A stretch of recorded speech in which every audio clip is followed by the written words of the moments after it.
The Alfa Romeo Alfasud remained in production from 1972 to 1984. Despite displeasing some die-hard fans for whom a proper Alfa Romeo must be rear-wheel drive, this little Alfa was a success and sold about 900,000 units. For many years, the Milanese firm has been working on a small front-wheel drive model, Project 103. While this small front-wheel drive car with a 900 cubic centimeter engine would never see the light of day, its lines would serve as the basis for the future Giulia. Furthermore, for many years, a tacit agreement with Fiat reserved the production of popular cars for the Touring giant and more high-performance, upscale models for Alfa Romeo. But on several occasions, this agreement was undermined, with Alfa Romeo producing Renault Dauphins under license or Fiat, which launched its dyno convertible and coupe models on the market. In this context, as we have said, since the mid-60s, Alfa Romeo has been considering offering a small compact car. However, this ambition crosses the will of the Italian state, which wishes to industrialize the bottom of the peninsula in order to reduce the gap in terms of economic growth between the north and the south of Italy. The former Alfa Romeo aircraft engine production site in Pomigliano d'Arco, near Naples, was chosen and would handle production of the future small Alfa, which would take the name Alfasud. Unveiled in 1971, the Alfasud, designed under the authority of Austrian engineer Rudolf Ruska, was Alfa Romeo's first front-wheel drive car, but that is not its only unique feature. Under the hood of this small sedan, measuring 3 meters 89, we find the unique flat four-cylinder engine designed by Carlo Bossaglia, which, depending on the model year and version, ranges from 1186, 1286, 1350, and 1490 cubic centimeters, offers power outputs ranging from 63 to 105 horsepower. These engines are paired with 4 or 5 speed transmissions. This Alfasud also features 4 disc brakes, which at the front are mounted to the gearbox at the differential output and, from 1973, are assisted by a brake booster. Furthermore, this Alfa Romeo is a unibody that features McPherson strut front suspension with a slightly negative camber front axle. At the rear, paired with a rigid axle, we find a Watts linkage, a panhard rod, as well as coil springs and shock absorbers. The design of the future Alfasud is entrusted to Giorgetto Giugiaro. While the general lines were quickly decided, as is often the case, the front and rear ends were gradually refined until the final prototype was produced for the last road tests. The first compact car from Alfa Romeo and its 4 doors feature a modern, agreeable and eye-catching design which combines sharp lines with a few curves and rounded edges that soften the overall look. The profile of this hatchback is marked by very round wheel arches and overhangs reduced to the strict minimum, like the bumper returns. While the rear is somewhat truncated, the front end is intended to be particularly sleek and soft. It is the adoption of a flat cylinder engine that allows for this particularly slim front end, with a grille decorated by a horizontal chrome strip that properly houses the traditional Alfa Romeo shield, which incorporates the brand's logo. Extending from this grille are the headlight, parking light and turn signal units, which are rectangular in shape but with very rounded corners. Finally, the Alfasud features a slim chrome bumper protected by a rubber strip. At its launch, this hatchback did not have a tailgate but a classic trunk lid. This choice meant a fairly substantial rear panel marked by 3 thin horizontal ribs. Original small taillights are positioned straddling the fenders. Finally, we find the same bumper as at the front. Over time, the better equipped L or Super versions would differ depending on the year and model, for example, by their wheels or bumper guards, but also by the adoption of 1.3 and 1.5 liter engines first introduced on the TI versions. A two-door TI version appeared 2 years after the Alfasud launch. This TI, intended to be sportier, is distinguished externally by the adoption of four round headlights integrated into a black base, requiring the installation of small turn signal units just above a bumper that must be fitted with new style bumper guards. An Alfasud TI also featuring an all-black grille, a small spoiler, unique wheels, and at the rear a spoiler on the edge of the trunk. In 1978, the Alfasud TI models gained a new spoiler, new plastic wheel arch extensions, black side skirts, and a redesigned rear spoiler. While the first model years of the TI were content with the 1.2 liter engine boosted to 68 horsepower, which is only 5 horsepower more than the Alfasud Berliner, as it gained more powerful engines, the TI followed the same path with a 1.3 liter engine with 75 horsepower, then a 1350 cubic centimeter engine with 79 horsepower, and finally a 1.5 liter engine with 85 horsepower. This small Alfa Romeo has excellent road holding, both in curves and tight corners, where the rear axle proves to be relatively well guided. And Alfasud becomes slightly understeery when pushed to the limit. The braking is also excellent, and the 5-speed transmissions fully contribute to the driving pleasure.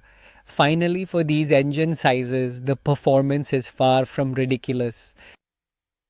Indeed, while the entry-level Alfasud with its 1200 offering 63 horsepower must settle for a top speed of 150 kilometers per hour, the TI, a 1.3 liter version with 75 horsepower, promises 160 kilometers per hour and 0 to 100 kilometers per hour in 12.4 seconds, while the 1.5 liter TI with 85 horsepower, which appeared in 1978, reaches 170 kilometers per hour and needs only 11.7 seconds to reach 100 kilometers per hour. The Alfasud also boasts a rather spacious interior for its class. On the other hand, comfort is not its strong suit. The reason is seats that are too firm combined with slightly too stiff suspension. One will also regret the lack of support from the front seats. Furthermore, the trunk is larger than it looks, with a capacity of 360 cubic decimeters. The dashboard is very much in the Alfa Romeo spirit, with its two large round gauges featuring minimalist instrumentation on the entry-level version, while the others include a tachometer. The TI versions also feature small gauges positioned above the center console, as well as a clock depending on the version, along with specific upholstery, an adjustable sports steering wheel, and slightly more generous equipment. In 1975, Alfa Romeo once again surprised the public with the Alfasud Giardinetta, the Italian manufacturer's first station wagon. Exclusively offered as a three-door version, this model stands out with its large rear side windows and a slightly slanted rear window that extends onto a somewhat bulky vertical rear panel. The vertical taillights are specific to this model. The tailgate opens wide onto a flat-floored cargo area, allowing for 600 cubic decimeters of luggage and up to 1,300 cubic decimeters once the rear seat is folded down. A Giardinetta that obviously features the front end of the sedans as well as their interior.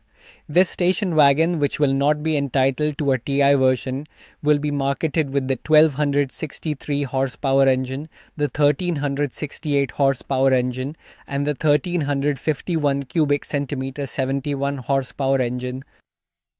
Success will not be achieved with only 6,000 units produced between 1975 and 1980. 1980, the year the Alfasud received a facelift affecting both the front and rear ends. On the latter, the central section is recessed between much larger rectangular taillights that extend further onto the fenders. The bumper was replaced by a black plastic shield, a shield also found at the front, which incorporates a spoiler. The headlights also grew in size with turn signals moved to the corner of the fenders. Depending on the version, a thin protective trim also runs along the sides between the wheel arches. Alongside the Berliner, the TI, still present, keeps its four round headlights, but its turn signals are now embedded in the new bumpers. Black fender flares and spoilers are still on the agenda, but one of the main changes is the appearance of a tailgate on the two-door versions in 1981. The following year, the entire Alfasud range traded its classic trunk for this hatchback, adding a welcome dose of practicality and allowing the cargo space to be significantly increased by folding down the rear seat backrest. The interior also gets a makeover with new, better designed seats featuring headrests across the entire range, more comfortable cushions, and of course, new upholstery. A brand new dashboard also appears, more massive and which some might find more impersonal. As for the engines, these Phase 2 Alfasuds will be available with the 1263 horsepower, the 1.3 litre 79 horsepower, and the 1585 horsepower versions. The TI receives either the 1.3 litre engine boosted to 85 horsepower or the 1.5 litre engine increased to 95 horsepower. At the very end of its production run, a TI Quadrifoglio Verde version appears with a slightly different look and is particularly well equipped. This vintage features the 1.5 litre engine, which now produces 105 horsepower, a version recognizable by its monograms but also by its speedline wheels. Many Alfisti regretted the late arrival of this version, rightly considering that the Alfasud could have easily handled more power. In the meantime, this Alfasud QV offers a top speed of 180 km per hour and a 0 to 100 km per hour time of just under 11 seconds. While the Alfasud did not build an extraordinary sporting record, we can note a few podium finishes in rallying, notably with class victories such as those in Group N at the Monte Carlo in 1982. But Alfa Romeo also had the good idea to organize, starting in 1975, a promotional championship for the Alfasud in Italy, Germany, Austria and France, and then in 1977, a European trophy. Competitions that allowed drivers like Gerhard Berger, future winner of 10 Grand Prix in Formula One, to cut his teeth. Like the Quadrifoglio Oro at the very end of its career, the Alfasud was entitled to various special series such as the Junior, the S, the TIX, or even the Bivalentino, a career that ended at the end of 1983 with its replacement by the Alfa 33. Despite below average build quality for the first model years and endemic rust, the Alfasud allowed Alfa Romeo to go from 123,000 cars produced in 1971 to over 200,000 in 1973, a level the Italian manufacturer would maintain until roughly the end of the decade. In total, nearly 900,000 Alfasud units were produced, including nearly 120,000 TI versions, not to mention the Alfasud Sprint Coupes, but that is another story.